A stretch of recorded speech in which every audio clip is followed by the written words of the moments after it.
नमस्कार।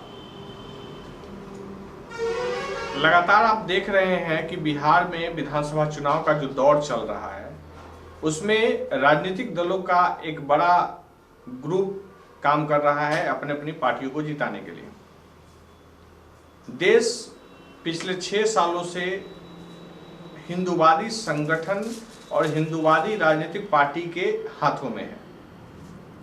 केंद्र की सत्ता जिस तरीके से चुनाव को प्रभावित करती है, चुनाव आयोग को प्रभावित करती है, वो स्पष्ट देखने को मिल रहा है। मैं आज बात करने आया हूं मुंगेर कांड पे।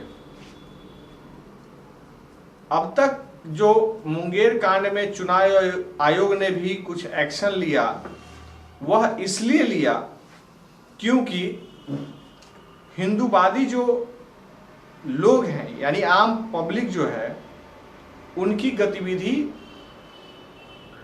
आक्रामक हुई, लोग में आक्रोश है ताकि अपने समाज को, देश को और हिंदुत्व और सनातन को बचा सके। लेकिन आप देखेंगे कि हिंदूवादी जो पार्टी है भारतीय जनता पार्टी, उसके महत्वपूर्ण गॉडफादर के रूप में आरएसएस आती है। आरएसएस ने भी एक शब्द कहीं नहीं बोला और किसी भी प्रकार का कोई दबाव नहीं है। यानी यह मान लिया जाए, जो सुनने को मिलता रहा है हमेशा से, कि चुनाव जीतने के लिए बहुत सारे हथकंडे अपनाए जाते हैं। क्या उसी हथकंडे का एक पार्ट तो नहीं है मुंगेर कांड? लिपि सिंह का संबंध सीधे तौर पे, क्योंकि वो बिहार के सबसे मजबूत नेताओं में से एक आरसीपी सिंह की पुत्री हैं।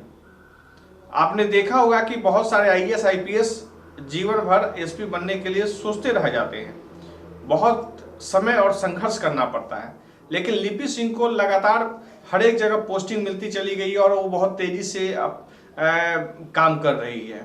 यानी कि यह एक राजनीतिक षड्यंत्र है और षड्यंत्र के तहत जो भी काम चल रहा है वो राजनीतिक देखरेख और संरक्षण में ही चल रहा है।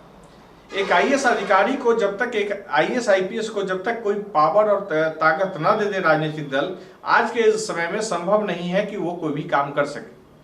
क्या लिपि सिंह की मानसिक संतुलन खराब हो गई थी कि उन्होंने गोलीबारी करवा दी, लोगों को मरवाया, लोगों को घायल करवाया, एवं वीडियो में भी आप देख रहे होंगे कि किस तरीके से लाठी डंडों से पीटा गया और गोलीबारी की गई।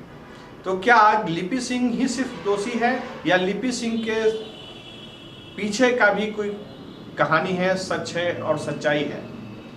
एनडीए को जिताने के लिए क्या इसमें भारतीय जनता पार्टी का कौन सी भूमिका नजर आती है आपको? आखिर भारतीय जनता पार्टी के कोई भी नेता इस पे बात करने के लिए क्यों नहीं तैयार है? क्योंकि सबका सत्ता, जो बिहार की सत्ता है, केंद्र की सत्ता है, वो नरेंद्र मोदी के नेतृत्व में चल रहा है। सारा चीज है, सिर्फ नीतीश कुमार पे ठेकरा फोड़ देने के कारण यह कहां तक उचित है? भाजपा के लोग अगर इतने ही सक्रिय हैं तो उन्होंने गठबंधन क्यों नहीं तोड़ा? या जो राजनीति चल रही है चिराग के साठगांठ के साथ, वह कौन सी राजनीति है? यानी कि यह जो नेक्सस चल रहा है, ये राजनीतिक षड्यंत्र है। वह षड्यंत्र के ही पार्ट में आप देखेंगे कि हिंदुत्व वाले जितने भी पार्टी और संगठन थे आज चुप एवं मौन है, जबकि आम आदमी और आम कार्यकर्ताओं ने, आम जो जनता है जो हिंदुत्व और सनातन को लेकर के सक्रिय है, उनका दबाव होने के कारण चुनाव आयोग ने आज जिलाधिकारियों एवं पुलिस अधीक्षक को हटाया।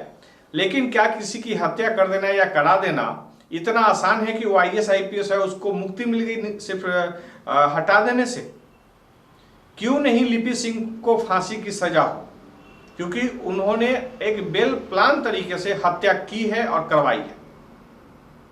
तो इस पे विचार करना चाहिए। क्या भारत का संविधान इसी तरीके से ताकत देता है कि डीएम एसपी या नेता किसी की हत्या करवा दे? याद होगा आपको कि जब नरेंद्र मोदी गुजरात के मुख्यमंत्री थे और गांधी मैदान में जब रैली करने बिहार आए थे तो उस दिन 6 लोगों की हत्या हुई। तो ये कौन सी राजनीति चल रही है? आज तक ऐसा क्या था कि नरेंद्र मोदी आए और गोलीबारी और बमबारी हो गई? इसकी निष्पक्ष जांच तो आज तक हुई नहीं। किसी भी प्रकार की जो जांच होती है चुनाव के समय, पाकिस्तान हमला बोलने लगता है, आतंकवादी घुसने लगते हैं। जेपी नड्डा जो भाजपा के राष्ट्रीय अध्यक्ष है, उन्होंने कहा कि 300 आतंकवादी घुस रहे हैं भारत में। तो कि अगर इतनी पुख्ता सबूत और इतनी पुख्ता जानकारी जेपी नड्डा को है, तो जेपी नड्डा को अब तक गिरफ्तार भारत के गृह मंत्री द्वारा क्यों नहीं कराया गया? गृह मंत्री और नरेंद्र मोदी दोनों 56 इंच के सीना वाले कहलाते हैं, जो देश की रक्षा के लिए और हिंदुत्व की रक्षा के लिए कहे जाते हैं। तो क्या आतंकवादियों का घुसने का जितना तथ्यपरक जानकारी और एकदम फिगर भी एग्जैक्ट पता है कि 300 घुस रहे हैं, तो जेपी नड्डा को अब तक क्यों नहीं गिरफ्तार किया गया? क्या यह चुनाव आयोग की लापरवाही नहीं है कि देश के बचाव के लिए, जिसकी चुनाव देश के लोकतंत्र के बचाव के लिए वो चुनाव करा रही है, तो जेपी नड्डा ने जैसे ही कहा कि 300 आतंकवादी घुस रहे हैं, तो क्या चुनाव आयोग को उनको तुरंत गिरफ्तार नहीं करना चाहिए? उनसे कार्रवाई नहीं करनी चाहिए? उनसे पूछताछ करनी चाहिए कि कहां से मिली जानकारी, या क्या क्या है सब तैयारी है, क्या षड्यंत्र है? तो आप मिला जुला कर यही मुंगेर की घटना को समझिए कि ये राजनीतिक नेक्सस है, एक चुनावी प्रोपगंडे चलाने के लिए लोग काम कर रहे हैं। दुर्भाग्य की बात यह है इस चुनाव में कि कुछ वर्ग जो है वो लालू के साथ या लालू परिवार के साथ नहीं जाना चाहती है, इसलिए मजबूरी होती है कि भाजपा के साथ जाए।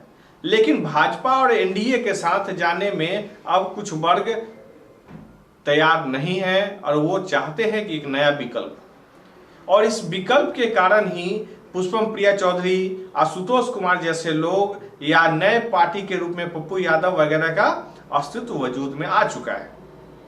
अब भारतीय जनता पार्टी का जो हिंदुत्व वाला चेहरा है वो मुंगेर की घटना में पूर्ण रूपेण ओपन हो चुका है, और वो किसी भी तरीके से चुनाव में, या नरेंद्र मोदी जो भाषणों में देकर के 2 दिन पहले भी गए हैं, लगातार रैली बिहार में कर रहे हैं, लेकिन ऐसी घटनाओं पे लगाम लगाना या उस पर चर्चा भी करना उचित नहीं समझते हैं।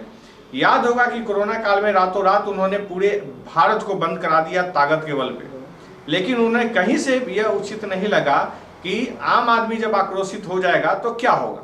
क्या यह देश और इस देश के प्रधानमंत्री इस बात के लिए तैयार हैं कि जब आम आदमी आक्रोशित हो जाएगा और खुद निर्णय लेने लगेगा तो आप करेंगे क्या? आप कहां भाग कर जाएंगे? यानी देश को एक बेहतर रूप से संचालित करने में भारत के प्रधानमंत्री नरेंद्र मोदी विफल हैं। हिंदुत्व एवं विभिन्न प्रकार के मुद्दों के माध्यम से भारत की आम जनता को लगातार डराने, धमकाने एवं गुमराह करने की जो परंपरा चल रही है, उस पर चुनाव आयोग को कम से कम इस वक्त पे लगाम लगाने की जरूरत है, ताकि आने वाले समय में जब सरकार बनती है तो वह इस बात के लिए तैयार रहे कि आम जनता जब जग जाएगी, खड़ी हो जाएगी, तो आपके लिए बहुत मुश्किल हो जाएगी। बहुत बहुत धन्यवाद, बहुत बहुत शुक्रिया।